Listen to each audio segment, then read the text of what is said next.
Pozor! Hop, hop!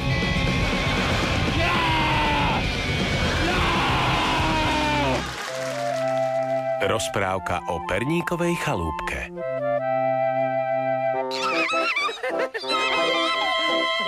Kde bolo, tam bolo, bola raz jedna perníková chalúbka. Respektíve, ona nebola perníková, ona sa len tak volala. Veď si to predstavte, začalo by pršať a chalúbka by urobila... No, bol to historický omyl. No a okolo išli Janko a Marienka. A keďže boli veľmi, veľmi hladní, začali obžierať Ježibabinu chalúbku. Keď tu zrazu... Ešte nie. Ešte nie. Keď tu zrazu... Ježišove nohy, vy ste není kompletní? Čo mi obžierate bungalov?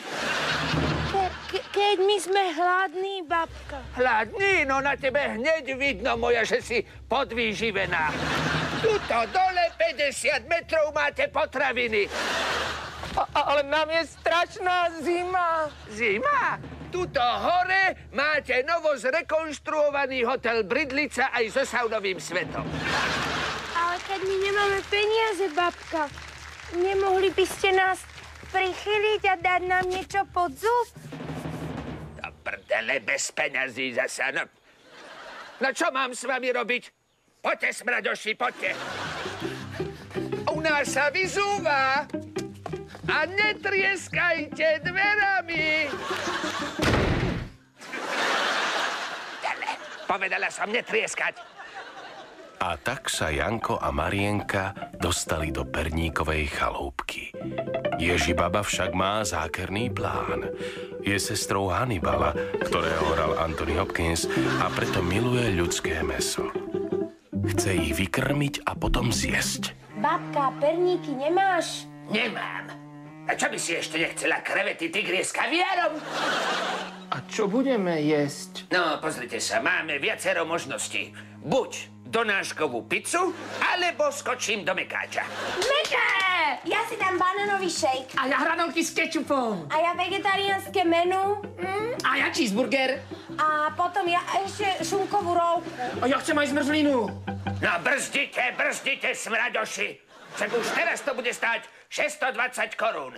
Dobre, ale bez vegetariánskeho menu a bez zmrzliny. Čo myslíte, že kradnem?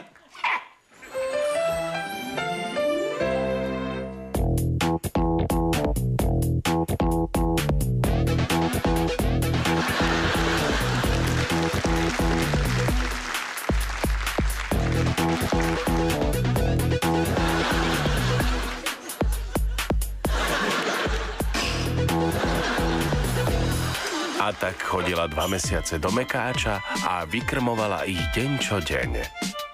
Ako vidíte, nepoužili sme rekvizity z mekáča, pretože najbližší mekáč je vzdialený 158 kilometrov v Liptovskom Mikuláši. Použili sme rekvizity z firmy Plášť a syn SRO, ktorá vyrába šunky, syry, salámy a iné dobroty. Babka, vylez! Nerob fóry, babka, poď von! Nevylezem, vy prasene nažrané! Babka, veď takto sa problémy neriešia! Veď sa upečeš! Vedome, moja, vedome! Babka, a kto nám bude nosiť jedlo? My sme hladní! Tak toto, moji zlatí, mám hlboko v páži! Obetovala som vám najkrajšie 2 mesiace svojho života! Skapte od hladu, vy svinené nažrané! A tak sa aj stalo.